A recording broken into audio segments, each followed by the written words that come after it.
आप सबका फिर से मास जैसे स्वागत है। पिछली बार जो हमने क्वेश्चन किया था वो इंग्लिश का किया था सीडीपी का 2022 का सीडीपी का क्वेश्चन था। अब मैं अभी जो करने जा रहा हूँ वो 2023 का क्वेश्चन है, अगस्त वाला। ठीक है, अगस्त मंथ में हुआ था उसका 2023 का क्वेश्चन। सीडीपी से हर साल देखा जाता है कि बैक ईयर से चाहे पेपर फर्स्ट हो या पेपर सेकंड हो, 6 या 7 question as it is revise हो जाता है, एज इट इज क्वेश्चन बना दिया जाता है। तो बहुत ही इम्पोर्टेंट है, इस पे हम लोग चर्चा करेंगे। तो पहला क्वेश्चन है हमारे पास, इंग्लिश सीडीपी स्टार्ट करते हैं। पहला क्वेश्चन है, अ टीचर, एक टीचर है, डिवाइडेड, इसने डिवाइड किया है। क्या डिवाइड किया है? लर्नर्स इनटू ग्रुप, सीखने वाले को ग्रुप में बांट दिया है, स्टूडेंट्स को ग्रुप में बांट दिया है। And asked them to do a quiz about elephants, और उसे कहा गया है कि एलिफेंट के बारे में क्विज कीजिए। Before reading a story about them, उस एलिफेंट के स्टोरी को पढ़ने से पहले ही उसके बारे में क्विज कीजिए। The objective of the teacher is, तो टीचर का ऑब्जेक्टिव क्या है? Write a text review, text review लिखना, या फिर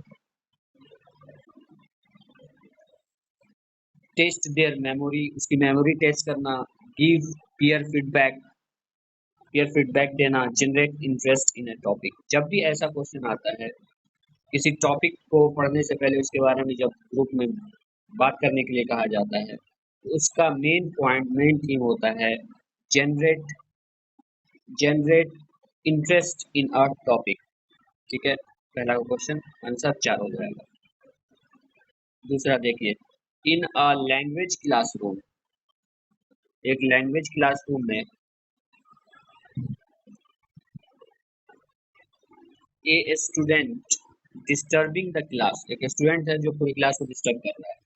to handle this disruptive student, ऐसे स्टूडेंट को जो पूरी क्लास को डिसरप्ट कर रहा है, द टीचर शुड, टीचर को क्या करना चाहिए? Depend on the parents to offer remedies, parents पे छोड़ देना चाहिए उसको उसके उपचार के लिए। तो ये तो साफ गलत लगता है, बदमाशी क्लास में कर रहा है और छोड़ा जाएगा पेरेंट्स पे, तो ये तो गलत है।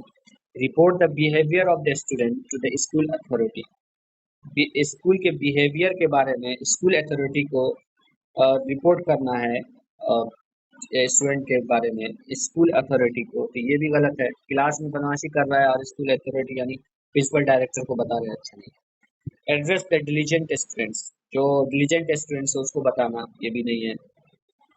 First to first talk to the children to offer remedies, पहले चिल्ड्रन से बात करेंगे क्यों बदमाशी कर रहा है, बदमाशी करने की क्या वजह है, फिर जा करके उसको उसका उपचार देंगे। ठीक है, क्वेश्चन नंबर 93 क्या कह रहा है?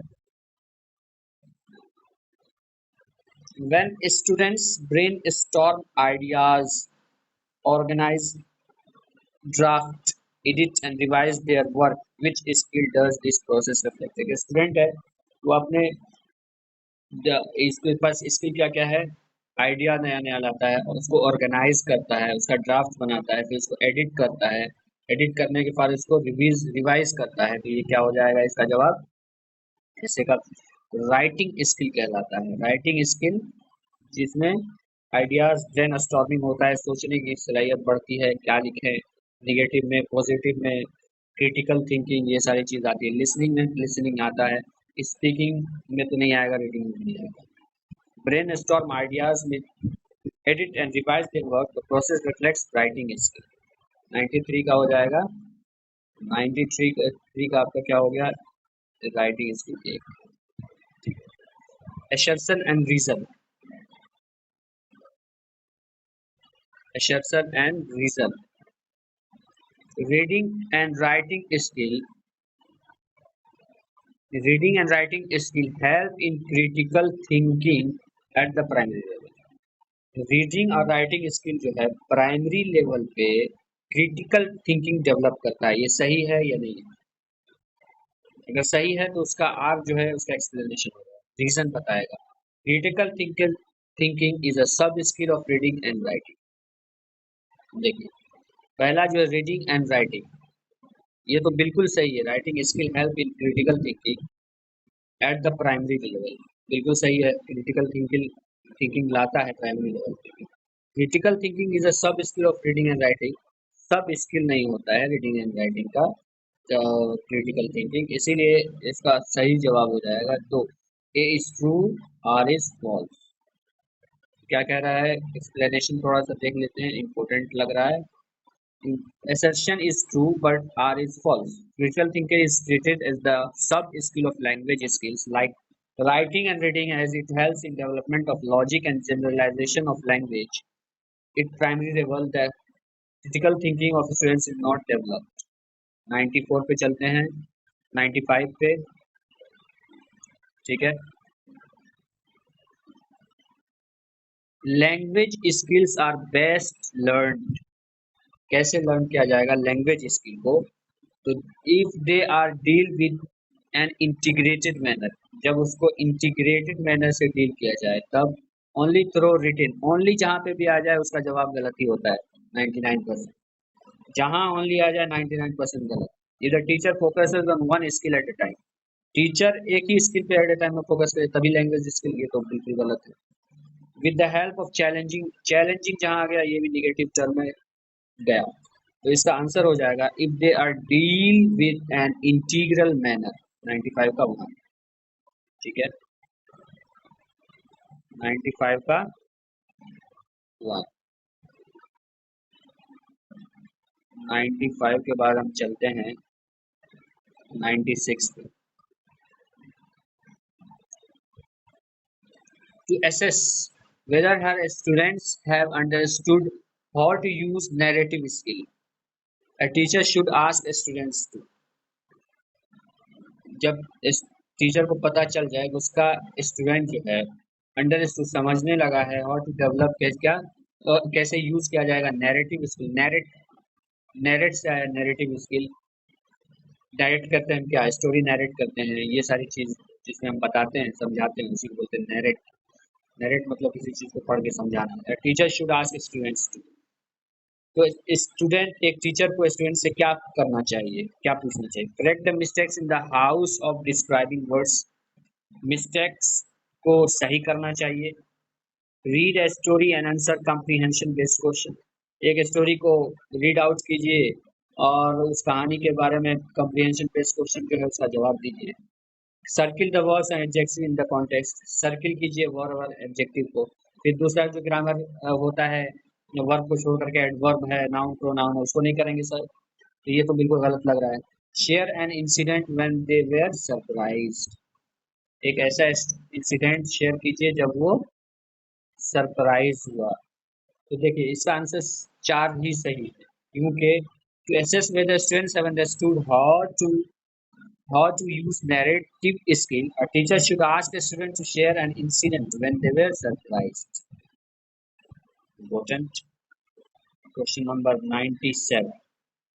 A class teacher of class 7 is facilitating the reading of books other than prescribed textbook. She is promoting there. एक क्लास टीचर है, facilitating the reading of books, तो फैसिलिटेट करता है क्या, रीडिंग बुक को रीड करने के लिए, other than prescribed. Prescribed book को छोड़ करके वो क्या करता है, फैसिलिटेटिंग बुक करता है। शी इज प्रोमोटिंग देयर, वो क्या कर रही हैं, एक्सटेंसिव रीडिंग कर रही हैं, ऑप्शन में है गाइडेड रीडिंग कर रही हैं, शेयर्ड रीडिंग कर रही हैं, इंटेंसिव रीडिंग कर रही हैं। ऐसे चीज को जिसमें कि प्रेस्क्राइब टेक्स्ट को छोड़ करके फैसिलिटेटिंग रीडिंग होता है, उसको एक्सटेंसिव रीडिंग कहते हैं। तो क्या बोलते हैं, एक्सटेंसिव रीडिंग बोलते हैं।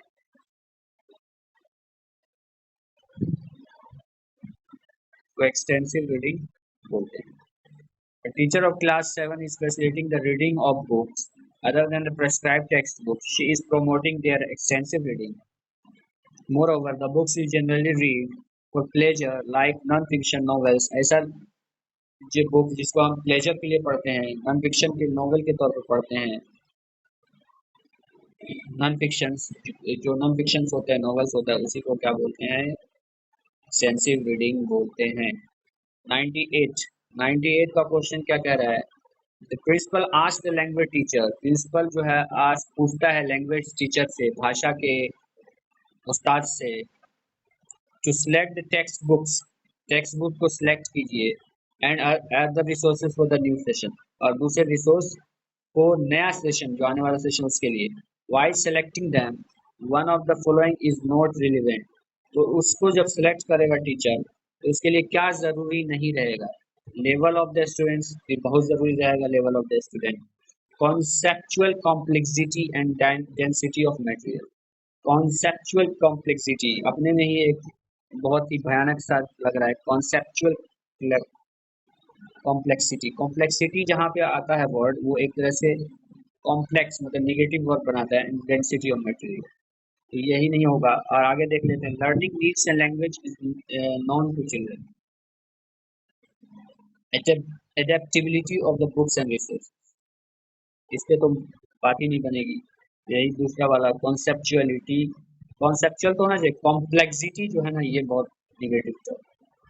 Conceptual complexity density of material is not relevant for teacher while relating textbook and resources books for the new session. चलते हैं अब हम क्वेश्चन नंबर 99 की तरफ। 99 नंबर क्या कहता है? A teacher developed the criteria to monitor the use of language material by learners. Which criteria are most important and helpful in monitoring the use of material? Material का use करते हुए teacher जो है develop कर रहा है language material के द्वारा लर्नर्स को समझाने के लिए, बताने के लिए, तो सबसे अच्छा तरीका कौन सा होगा टीचर के लिए? Develop the criteria to monitor use material by learners के लिए, observation, feedback session and written reports, observation तो होना ही चाहिए, फीडबैक होना चाहिए, सेशंस एंड रिटर्न रिपोर्ट्स होना चाहिए उसके बारे में, बिल्कुल अच्छा है, ठीक है। Check list, assumptions and learning outcomes, ये तो होना चाहिए। Check list, assumptions, check list में थोड़ा सा संदेशा है, आगे चलते हैं। Usability, repetition and production of utterances, production utterances negative term, production of utterances नहीं होना चाहिए। Present, prepare and practical the material, बस इतना पे बात नहीं बनेगी कि present, prepare and practical the material, इसके लिए जो ऑप्शन सही लग रहा है ये observation, feedback session and written reports, तो यहाँ पे इसका एक्सप्लेनेशन भी दिया हुआ है क्यों है। The teacher develop the criteria to monitor the use of language materials by learners, checklist, assumptions and learning outcomes are most important and helpful in monitoring the use of material. ठीक है, 100 number का question है। 100 number का question क्या कह रहा है उसको देख लेते हैं हम लोग। 100 नंबर का क्वेश्चन क्या कह रहा है? A teacher show a movie with the captions to learners in class 6. The movie is based on one of the chapters in the textbook. The movie captions will encourage. एक teacher जो है caption के साथ class 6 के students को जो है दिखाता है एक मूवी कैप्शन के साथ, और this is based on one of the chapter, जो ये मूवी बेस्ड होता है क्लास 6 के एक चैप्टर में से किसी भी बेस्ड होता है, जो क्लास 6 का टेक्स्ट बुक है, तो उसमें the movie caption will encourage, तो मूवी का कैप्शन जो है वो इंकरेज कैसे करेगा the students to watch more such movies, तो स्टूडेंट को और ऐसी मूवी देखने के लिए इंकरेज करेगा। क्या ये सही है? स्टूडेंट को और ऐसी मूवी देखने के लिए इंकरेज करेगा, ये तो गलत लग रहा है, ठीक है, तो गलत लग रहा है। उसके बाद listening strategies by verbal clues and to appreciate the actions of actors and write review, बहुत बड़ी चीज है स्ट्रेटजी, लिसनिंग स्ट्रेटजीज, एक स्ट्रेटजी बना के सुनना, by verbal clues, appreciate the actions of actors, actors जो उसमें काम कर रहा है उसको अप्रिशिएट करना, टू राइट ए रिव्यू, उसके रिव्यू, ये सब तो फालतू बात। Active viewing and listening, active viewing, active होकर के देखना और लिसन करना, ये भी नहीं है। Listening strategies, active viewing and motivating the students to use authentic language material, यही है लिसनिंग स्ट्रेटजी, सुनने की स्ट्रेटजी, सुनने का स्ट्रेटजी। एक्टिव व्यूइंग, एक्टिव होकर के व्यू करना, देखना, and motivating the student, student को मोटिवेट करना to use authentic language material, authentic language material का यूज करना, इस्तेमाल करना। ठीक है,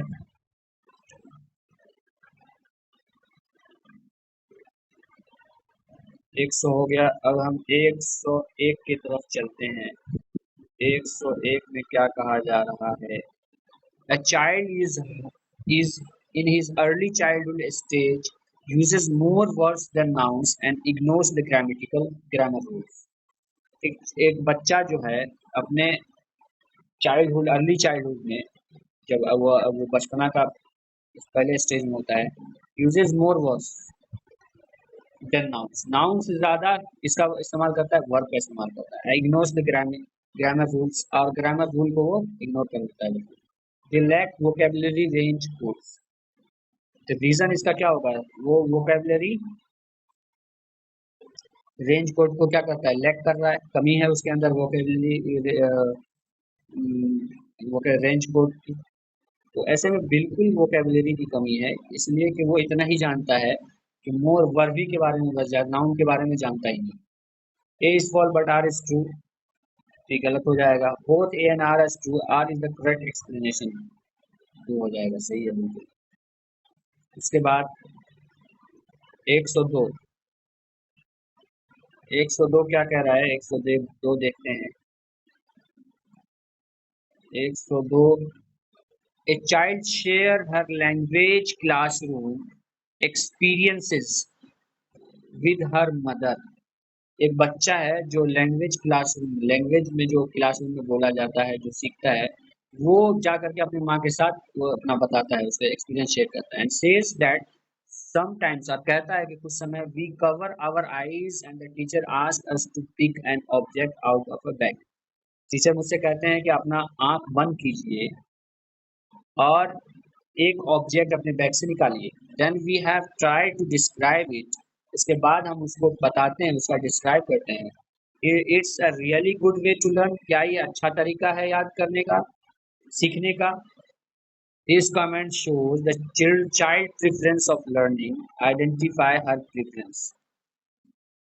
तो ये क्या बताता है? तो ये क्या बताता है? Remember language well when I copied, जब हम लैंग्वेज को याद करना चाहेंगे तब याद होगा जब हम उसको कॉपी कर लेंगे। कॉपी वर्ड जो है इंडिकेटिव है। I remember language well when I see it, जब मैं उसे देखूंगा तभी उसको अच्छे से रिमेंबर करूंगा, ये भी गलत है। I remember language well and when I hear it, बिल्कुल, जब हम किसी चीज़ को जितना अच्छा से सुनते हैं उतना अच्छा से उसको रिमेंबर करते हैं। इसलिए कहा जाता है good listener is a good speaker, जो जितने अच्छे सुनता है उतना अच्छा स्पीकर भी होता है। तो यही वाला तीसरा ऑप्शन हो जाएगा। I remember language well when I move, जब मैं मूव करता रहूंगा, घूमता रहूंगा, तो ये तो बिल्कुल ही गलत है। तो 3 हो जाएगा इसका जवाब। अब हमारे पास क्वेश्चन नंबर है 103। Read the example of what learner does and choose the strategy that matches the example. Example पढ़िए और learner does and choose the strategy. Learner जो है कौन सा स्ट्रेटेजी चूज करेगा इस एग्जाम्पल से। If I don't know what something means I look it up, अगर मैं किसी चीज के बारे में नहीं जानता हूँ उसके माने क्या है, तो मैं ऊपर की तरफ देखता हूँ, I look it up. Confuse state of mind, confuse state में नहीं है, कंफ्यूजन में तो पता ही नहीं रहता क्या हो रहा है। फोकस ऑन कोलोकेशंस, कोलोकेशंस पे सिर्फ फोकस करता है, नहीं। Using opportunities for practice, practice का प्रैक्टिस के लिए अपॉर्चुनिटीज करना। कंसल्टिंग रेफरेंस मटेरियल्स, बहुत अच्छा। जब भी हमें कोई चीज़ नहीं आता है, सबसे अच्छा उसका तरीका है कंसल्ट कर लीजिए रेफरेंस मटेरियल को। जैसे हमें कोई चीज़ अगर माना नहीं आता है, तो माना याद करने के लिए, मीनिंग याद करने के लिए, उसका अगर कोई बताने वाला नहीं हो तो हम कंसल्ट किससे करते हैं? डिक्शनरी से। तो कंसल्टिंग रेफरेंस मटेरियल्स उस वक्त हमारा क्या होता है? डिक्शनरी होता है, किसी माने को याद करने के लिए। 104, diagnostic test is use to assess. एक डायग्नोस्टिक टेस्ट होता है उसको किसकी ज़रूरत होती है, किस लिए। And rank learners in order of achievement, achievement के लिए डायग्नोस्टिक टेस्ट होता है, लर्नर के अचीवमेंट के लिए नहीं। Learners strong and weak points language, diagnose का मतलब ये होता है कि मेडिकल टर्म में बोला जाता है डायग्नोज करना, उसकी हालत पे अच्छाई या बुराई बताना। तो स्टूडेंट के पॉइंट ऑफ व्यू से ये हो जाता है, उसका वीक पॉइंट बताना या स्ट्रॉन्ग पॉइंट बताना, बिल्कुल सही है।